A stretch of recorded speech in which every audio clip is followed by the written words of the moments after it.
இந்த ஆலயம் உனக்காக.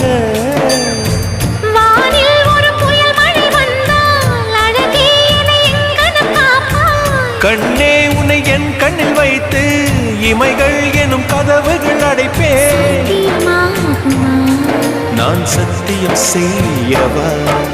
தொடு தொடுவெனவே வானவில் என்னை தூரத்தில் அழைக்கின்ற நேரம்.